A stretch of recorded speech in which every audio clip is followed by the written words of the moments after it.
அன்பார்ந்தவர்களே, நம் கூடவே வரும் சொந்தக்காரர் யார்? சொந்தங்கள் எப்படி வருகிறார்கள்? சொந்தங்கள் எதைத்தான் உணர்த்துகிறது? நம்ம சொந்தக்காரர் யாருங்க?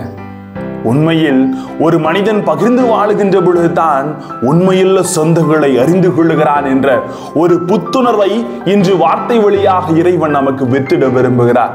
வாங்க, வார்த்தையோடு பயணம் செய்து அவற்றை அறிந்து கொள்ளுவோம்.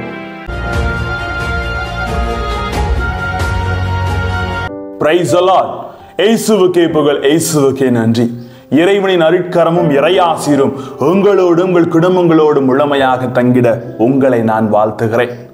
அன்பில் நிலைத்திருப்பவர்களே, வீடு வரை உறவு, வீதி வரை மனைவி, காடு வரை பிள்ளை, கடைசி வரை யாரோ என்ற ஒரு கேள்வி எழுகின்ற பொழுது, இயேசுவை அறியாத மக்கள் நமக்கு யாரும் இல்லை என்று சொல்லலாம். ஆனால் அவரை அறிந்து கொண்டு அவரது வார்த்தையை உணர்ந்து கொண்டவர்கள் ஒருபோதும் இதை நாம் நினைத்து பார்க்க வேண்டிய அவசியம் இல்லை.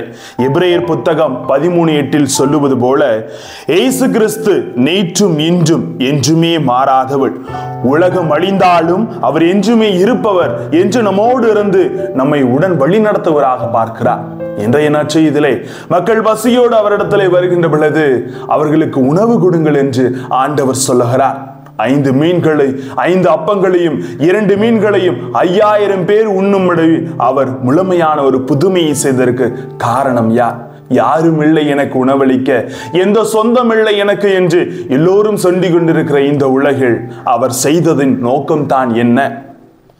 இல்லாமையிலிருந்து உலகை படைக்க வல்லமையுள்ள கடவுளுக்கு அதே இல்லாமையிலிருந்து உணவை உண்டாக்க வல்லமை இல்லாமல் இல்லை.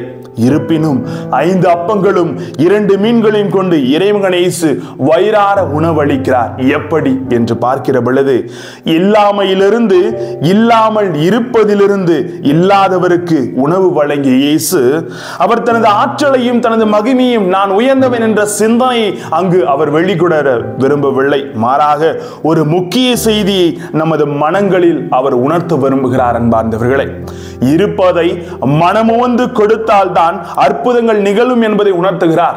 இருப்பதை உன்னிடமிருந்து கொடு, அப்பொழுது சொந்தங்கள் உருவாகும். நீர் இல்லை என்று தேடி அலைந்து திரிகின்ற இந்த உலகத்திலே கொடுத்து பார், பல சொந்தங்கள் உருவாகி நீ என்றுமே தனிமையாக இருக்க மாட்டாய் என்ற உணர்வை அவர் வித்திடுகிறார். அன்பார்ந்தவர்களே, இட்டுப்பார் உண்டோர் இன்புறுகையில் தொட்டுப்பார் உன் நெஞ்சை தோன்றும் இன்பம் என்று சொல்லுவது போல, தான் வயிறார உண்டு இன்பம் பெறுவதை காட்டிலும் பிறர் வயிறார உண்ண செய்வது இன்பத்தை தருகிறது என்று சொல்லப்படுகிறது. அன்பார்ந்தவர்களே, திருப்பாடல் 27:10 சொல்லுவது போல, தந்தை தாய் கைவிட்டாலும் ஆண்டவர் ஒருபோதும் நம்மை கைவிடுவதில்லை. ஆகையால் தான் அவர் என்னாலும் நான் உங்களோடு இருக்கிறேன், நானே உங்கள் சொந்தக்காரன், நான் உங்களுக்கு வழிகாட்டியாக இருக்கிறேன், பகிர்ந்து வாழுங்கள் என்று சொல்லுகிறார். இன்று அவர் வார்த்தையை தியானிக்கவும் அவர் வார்த்தைப்படி நடக்கவும் நம்மிடம் இருப்பதை பகிர்ந்து வாழவும் அவர் அழைப்பு விடுக்கிறார். அன்பார்ந்தவர்களே, நம் தேவைக்கு தீர்வு நம்மிடமே உள்ளது என்பதை இன்றைய வார்த்தை வழியாக உணர்த்துகிறார். வாடிய பயிரை கண்டபோதெல்லாம் வாடினேன் என்று வள்ளலார் பாடினாலும், இன்று நாம் ஒவ்வொரு மற்றவரிடத்திலே இருப்பதை கொடுத்து பகிர்ந்து வாழ்ந்து உண்மை உறவுகளை வளர்ப்போம். இவ்வாறாக பல சொந்தங்கள் உருவாகிறது, ஆசீர்வாதம் நிலைத்திருக்கிறது. செய்து பார்ப்போம். ஜெபிப்போமா? அன்பு இறைவா, நீரா 5 அப்பங்களையும் 2 மீன்களையும் 5000 பேர் உண்ண பழுகி பெருக செய்தீர், வல்லமை செய்தீர். ஆண்டவரை, பகிர்தலின் மேன்மையை உணர்த்தி இருக்கிறீர். சொந்தங்கள் இல்லை என்று உணர்கின்ற ஒவ்வொரு உள்ளத்திலும் பகிர்தலின் வழியாக சொந்தங்களை உருவாக்குகிறோம் என்ற மேன்மையை நீர் சொல்லித் தருகிறீர். ஆண்டவரை, உம்மை போன்று நாங்களும் பகிர்ந்து வாழ வல்லமை கொடுத்து எங்களை வழி நடத்தும். Praise the Lord.